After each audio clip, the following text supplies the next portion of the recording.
आप देखिए किस तरह से यहाँ पर एक बड़ी तादाद में जन समूह जो है डॉक्टर्स हैं, तो ये जो जन समूह है डॉक्टर्स यहाँ पर हैं वो बैठे हैं और सबकी एक आवाज, एक मांग है कि ये तख्ता पलट हो, यहाँ से प्रधानमंत्री जाएं, करप्ट जो गवर्नमेंट है वो यहाँ से हटाई जाए और उसके बाद यहाँ पर ऐसी सरकार बने जो युवाओं के फ्यूचर को ध्यान में रखकर उनके लिए यहाँ पर स्कीम्स बनाए। पिछले कुछ बात कर लें तो करप्शन के बड़े चार्जेस यहाँ पर सुनने को मिले हैं। उसके बाद जो है कुछ युवाओं से बात करें, अगर आप हिंदी में कोई बात करें, हिंदी में बात करेंगे आप हमसे? सर आप बात करेंगे हिंदी में? एक क्या डिमांड करें आप? गुस्सा बहुत जबरदस्त है आप लोगों में, गुस्सा सड़क पर दिख रहा है, आप क्या चाहते हैं?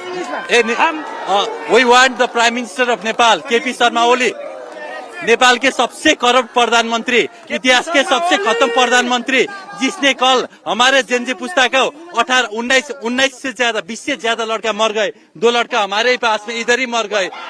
इसलिए हम एक प्रधानमंत्री, गृह मंत्री, संसद किसी को भी देश में नहीं चाहते। जो बांग्लादेश में हुआ, जो श्रीलंका में हुआ, वो अब नेपाल में वो हम करवाएंगे सर। ये गुस्सा है, कितना गुस्सा यहाँ पे लोगों में है, क्योंकि ये इनका जो प्रोटेस्ट था वो करप्शन के खिलाफ था। यहाँ पर ये लोग कह रहे थे कि कितने एक के बाद एक करप्शन के चार्जेस यहाँ पर सामने आ रहे हैं, लेकिन सरकार तस की तस बनी हुई है, प्रधानमंत्री की तरफ से कोई सपोर्ट कर रहा था, लेकिन अब ये चाहते हैं कि यहाँ से ये सरकार जाए।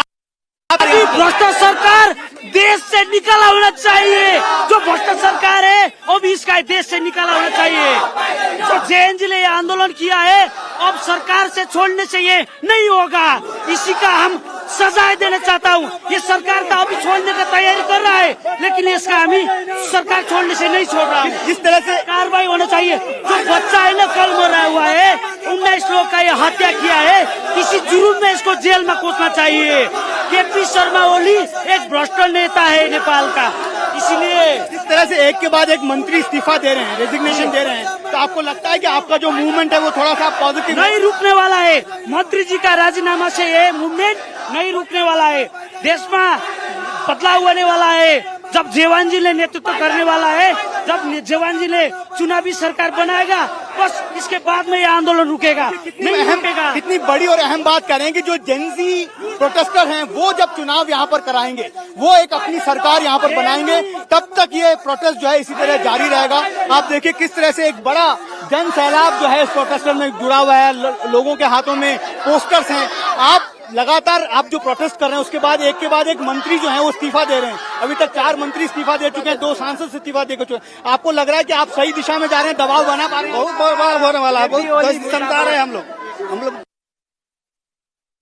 तो आप ये सरकार बदलने के बाद ही अब ये प्रोटेस्ट रुकेगा? हाँ, केपी ओली सरकार को जाना हो नहीं चाहिए, केपी नहीं चाहिए, उसको मार देगा लोड़ा। आप करप्शन से नाराज हैं, जिस तरह से गवर्नमेंट करप्शन नहीं भैया। आप भी देश छोड़ने की बात कर रही हैं, प्रधानमंत्री को जाना है अब यहाँ से, और कोई रास्ता नहीं है? जाना है। प्रधानमंत्री मरना होगा, आप क्या चाहते हैं? प्रधानमंत्री अब हट जाए यहाँ से, अब उनको वो नहीं चाहिए आपको? नहीं चाहिए। आपने मारने वाला क्या कर रहे हैं? नहीं चाहिए, उसको फांसी दे। केपी ओली फांसी दे। मुर्दाबाद।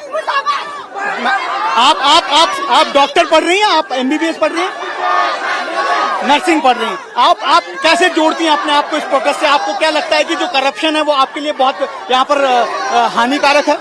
करप्शन जो है वो आपको लगता है कि बहुत ज्यादा आपको प्रॉब्लम दे रहा है यहाँ पर, आपके फ्यूचर में क्वेश्चन मार्क है? इसीलिए हम इधर आए हैं, स्टूडेंट्स हैं और हम इसके खिलाफ हैं।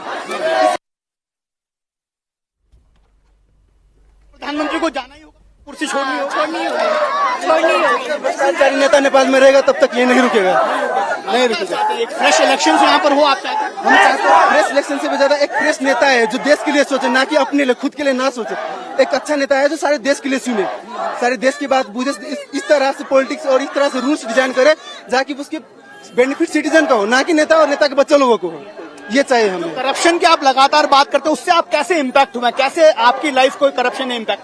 जैसे मैं आपको बताता हूँ, ठीक है, जैसे हम लोग MBS पढ़ने आते हैं, ठीक है, किसी चीज में अगर कहीं, जैसे मैंने अपना एक एग्जांपल बताता हूँ, मुझे एक लाइसेंस लेना है मेडिकल का भी, या बस का ट्रांसपोर्ट, किसी का भी लाइसेंस लेना है। भ्रष्टाचारी इतना ज्यादा है कि आपको इतना बड़ा लाइन लगना पड़ेगा, और आपके पास भ्रष्टाचारी पैसे है तो आप जाके अंदर डायरेक्ट सेटिंग कर सकते हैं। ऐसा चलता है नेपाल में। एक आम इंसान को एक बाइक का लाइसेंस लेना है, उसके लिए अगर इतना हो रहा है तो सोचिए ऊपर लेवल पे कितना ही होता होगा।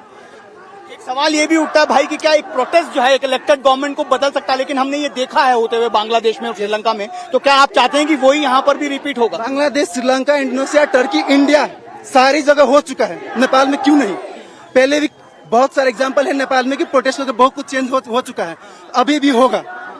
देखिए ये यहाँ पर एक बड़ा मैसेज देने की कोशिश है, जेन ज़ी वोंट टॉलरेट स्लेवरी। इनका ये कहना है कि जिस तरह का सिस्टम यहाँ पर बन गया है, यहाँ के युवा जो हैं वो स्लेव्स की तरह ट्रीट किए जा रहे हैं, और यही बात है, जनता को शव, नेता को सिंहासन। ये कल की घटना, उसके बाद ये यहाँ पर पोस्टर नजर आ रहा है कि जिस तरह से युवा जो यहाँ पर जुटे थे, प्रोटेस्ट कर रहे थे अपनी मांगों को लेकर, उन पर गोलियां बरसाई गई, उन्हें यहाँ पर मौत के घाट उतार दिया गया। और अब जो है ये कह रहे हैं कि जब तक यहाँ पर तख्ता पलट नहीं होगा तब तक यहाँ पर नहीं, लोग चुप नहीं होंगे। देखिए किस तरह से ऑर्गेनाइज तरीके से जब एक एम्बुलेंस यहाँ से निकलती है तो उसका रास्ता भी यहाँ पर दिया जा रहा है। वो सेंसिटिविटी भी यहाँ पर प्रोटेस्टर दिखा रहे हैं कि जो व्यक्ति घायल हुआ उसको जल्द से जल्द इलाज के लिए वहाँ पहुंचा जाए। और जिस तरह से यहाँ पर प्रोटेस्ट के लिए लोग जमा हुए हैं वो नर्सिंग स्टूडेंट हैं, तो आप अंदाजा लगा सकते हैं कि वो इस बात को सबसे प्रायोरिटी पर रखेंगे। लेकिन कुल मिलाकर आप देखिए किस तरह से नारेबाजी यहाँ पर हो रही है। जो प्रधानमंत्री है उसको यहाँ पर कहा जा रहा है कि वो चोर हैं, उनको यहाँ से हटना ही होगा। जब तक तख्ता यहाँ पर पलट नहीं होगा, जब तक यहाँ की सरकार नहीं जाएगी, जेन ज़ी का ये प्रोटेस्ट जारी रहेगा। और जिस तरह से आप देख सकते हैं कि यहाँ पर एक तरफ प्रोटेस्टर्स हैं तो दूसरी तरफ उन जगहों को सिक्योर करने के लिए जो सेंसिटिव हैं, जो ऑफिशियल रेजिडेंस हैं, बड़े बड़े नेताओं के प्रेसिडेंशियल हाउस के बाहर की तस्वीरें हैं। और आप देखिए किस तरह से यहाँ पर नेपाल पुलिस की जो टुकड़ी है उसको तैनात किया गया है ताकि प्रोटेस्टर्स को यहाँ से समझाया जाए। बहुत ज्यादा रिस्ट्रेन आज हमने देखने को मिला। जिस तरह से कल जो कार्रवाई हुई थी उसके बाद एक बहुत बड़ा जो है धैर्य का परिचय यहाँ पर सिक्योरिटी फोर्सेस के लोग भी दे रहे हैं। लेकिन जो युवा हैं उनमें गुस्सा है, उनमें ये मांग है कि देखिए आप जिस तरह से नारेबाजी हो रही है कि फांसी दो, प्रधानमंत्री को फांसी दो, ये जो मांग है इसके साथ ये आवाज यहाँ पर बुलंद हो रही है। और ये साफ नजर आ रहा है, काठमांडू की सड़क ले लें या फिर नेपाल की हर शहर की सड़कों से ये साफ नजर आ रहा है कि ये जो प्रोटेस्ट है ये सरकार को, शासन को बदलने का प्रोटेस्ट है। ये प्रोटेस्ट और उग्र होगा। एक सर्वदलीय बैठक जो है प्रधानमंत्री ने आज शाम में बुलाई है, क्योंकि इसमें सिर्फ सत्तारूढ़ लोगों को नहीं बल्कि विपक्ष के लोग जिन पर करप्शन के आरोप लगे हैं उनको भी लगातार यहाँ पर निशाने पर लिया जा रहा है। और उनके घरों में भी आगजनी और तोड़फोड़ किए, दबाव बनाने के लिए कि वो इस्तीफा दें, अपने पदों को छोड़ें और नए और युवा जो ब्लड है उसको यहाँ पर जो है उनको मौका दिया जाए। आप बताइए, आप इस प्रोटेस्ट में शामिल हुए हैं, आप किस तरह से देखते हैं ये जो प्रोटेस्ट है, ये क्या प्रधानमंत्री का इस्तीफा लेने के बाद ही अब खत्म होगा? हाँ, वो तो प्रधानमंत्री का इस्तीफा लेना ही चाहिए। ये तो अत्याचार किया है, भ्रष्टाचार का अत्याचार किया है, बच्चों का इस गोली मार करके जो है अत्याचार किया है, इनका तो जो है राजीनामा लेना ही चाहिए। सर आप क्या डिमांड करते हैं? आप इस प्रोटेस्ट का हिस्सा हैं, आप सपोर्ट कर रहे हैं इस प्रोटेस्ट को, जिस तरह से एक अनरेस्ट देखने को मिल रहा है, सिविल अनरेस्ट नेपाल में, आप इसको किस तरह से? The movement that they did yesterday, कल जो I don't have a good Hindi में, okay, जो they killed so many youngsters yesterday, so we want justice, you know. No, enough is enough now.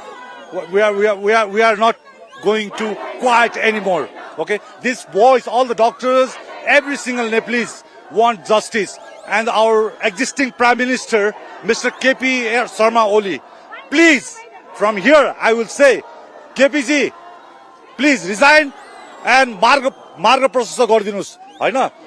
Please इस्तीफा दीजिए और एक नई सरकार, एक नई सत्ता के लिए मार्ग प्रशस्त कीजिए। सत्ता ऐसी हो जो युवाओं के साथ चले, जो युवाओं की बात कर चले। देखिए यहाँ पर जो है किस तरह से ये प्रोटेस्टर्स जो हैं अपने साथ में एक संदेश भी लेकर आए हैं। आप कैसे देख रहे हैं इस प्रोटेस्ट का? आप हिस्सा हैं, आप क्या चाहते हैं कि ये सरकार जाए उसके बाद ही अब आपका प्रोटेस्ट बंद होगा? सरकार हटनी चाहिए सर। सरकार, आपको लगता है कि ये सरकार हटनी चाहिए? सरकार हटने पड़ेगा। हम लोग का ये भाई है ना, भाई लोग सब मोड़ गया। वो तो स्टूडेंट था। देखिए वो स्टूडेंट्स थे, उनकी सिर्फ गलती ये थी कि वो प्रोटेस्ट में हिस्सा लेने आए थे, लेकिन उन्हें पुलिस की गोलियों का शिकार होना पड़ा। 19 युवाओं को अपनी जान गंवानी पड़ी और कई सारे युवा अभी भी अस्पताल में जिंदगी और मौत के बीच जूझ रहे हैं। और इसी वजह से ऐसा प्रोटेस्ट जो है हर जगह देखने को मिल रहा है। यहाँ पर जो है पढ़े लिखे प्रबुद्ध वर्ग के कह सकते हैं, जो डॉक्टर्स नर्सिंग की पढ़ाई करने वाले छात्र छात्राएं हैं, वो इस प्रोटेस्ट का हिस्सा बने। ऐसे ही प्रोटेस्ट काठमांडू की तमाम गलियों में देखने को मिल रहा है और लगातार इस मांग, सिर्फ एक मांग के साथ कि जब तक यहाँ के प्रधानमंत्री अपना इस्तीफा नहीं देंगे, वो अपनी कुर्सी खाली नहीं करेंगे। यहाँ पर जो ये प्रोटेस्ट है, जिसे जेनजी प्रोटेस्ट का नाम दिया गया है, जो करप्शन के खिलाफ श्रीलंका में कह सकते हैं कि आज तक का सबसे बड़ा प्रोटेस्ट है, वो प्रोटेस्ट अब रुकेगा नहीं। वो प्रोटेस्ट तभी रुकेगा जब ये सरकार यहाँ से जाएगी और एक नई सरकार का गठन होगा, जो युवाओं की योजनाओं को, उनके भविष्य को ध्यान में रखकर बनाई जाएगी। एक तरफ ऐसे प्रोटेस्ट जो लगातार काठमांडू की सड़कों पर देखने को मिल रहे हैं, दूसरी तरफ वो सेंसिटिव बिल्डिंग्स जहां पर अतिरिक्त पुलिस फोर्स को डिप्लॉय किया गया है।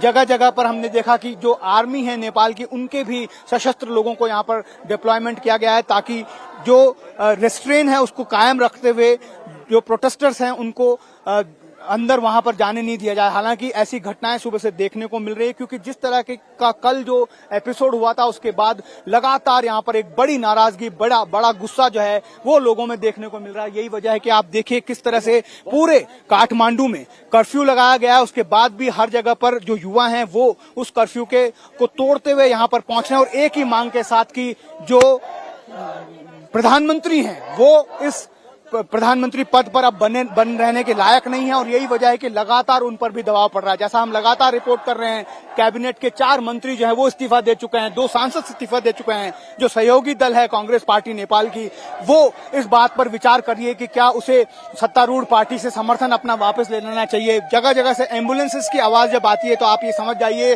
कि वहां पर जहां पर भी प्रोटेस्ट हो रहा है, वहां पर जो प्रोटेस्टर्स हैं वो घायल हुए हैं और उन्हें तुरंत यहां पर मेडिकल एड के लिए ले जाया जा रहा है। तो ऐसा जो प्रोटेस्ट है हर जगह पर, काठमांडू कह लें या फिर नेपाल की हर गली में अब ये प्रोटेस्ट देखने को मिल रहा है। उग्र भी कई जगह पर हो रहा है, जहां पर टायर जलाए जा रहे हैं, गाड़ियों को रोका जा रहा है और वहां पर इस बात पर दबाव डाला जा रहा है सरकार पर कि जब तक यहां पर सत्ता परिवर्तन नहीं होगा, तब तक नेपाल में, काठमांडू में हालात जो हैं वो सामान्य नहीं होंगे। और इस मैसेज के साथ इन गलियों को आप देखिए, इन मुख्य सड़कों को यहाँ देखिए, जहां पर टूरिज्म प्लेस है, जहां पर लगातार पर्यटकों का जमावड़ा रहता था, आज वो खाली खाली यहाँ पर नजर आ रही है। कर्फ्यू की वजह से यहाँ पर लगातार जो है एक बड़ा शहर जो है बिल्कुल सन्नाटे में बदल गया। लेकिन इन युवाओं का जोश, इनका आक्रोश, इनका गुस्सा जो है वो और ज्यादा बढ़ गया है, क्योंकि कल जिस तरह की घटना हुई उसने यहाँ के युवाओं को और ज्यादा उत्तेजित कर दिया है इस मांग को लेकर कि उन अधिकारियों को, उन मंत्रियों को, उस प्रधानमंत्री को भी सत्ता छोड़नी होगी, जिनकी वजह से ये घटना यहाँ पर हुई है। और लगातार इस बात की मांग को लेकर यहाँ पर जो है जेनजी युवा पूरे नेपाल में जगह जगह पर प्रोटेस्ट करते हुए नजर आ रहे हैं।